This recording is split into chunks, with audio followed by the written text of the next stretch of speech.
Tonight, church leaders in central Alabama are learning how to protect worshipers from a mass shooting after several attacks across the country. CBS 42 News reporter Michael Clark was there tonight. He has more on the lessons learned. In front of more than 100 people, the Bibb County Sheriff encouraged pastors to start a safety and security ministry at their church in hopes of preventing a tragedy like the shooting in Texas.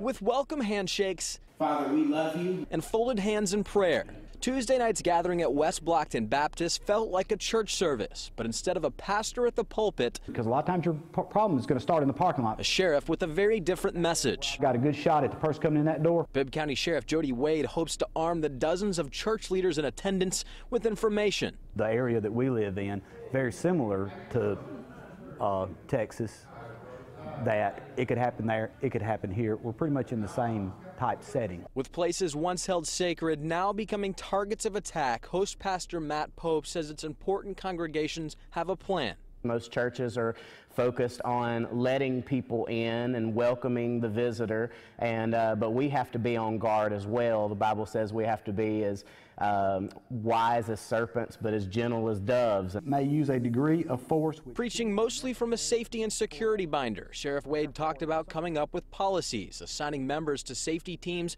knowing when to run, fight, and hide, but perhaps most importantly, and that's coming out of the criminal laws of the state of Alabama.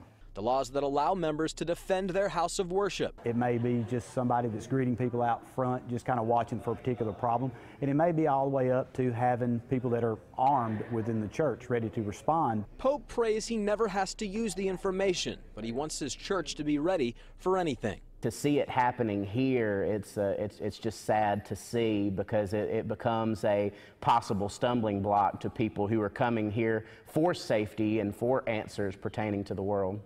Now, tonight's meeting in Bibb County comes a few weeks after a similar conversation between police and pastors in Coleman County. The sheriff here hopes to put some of this information online in the days ahead. In West Blockton tonight, Michael Clark, CBS 42 News, local coverage you can count on.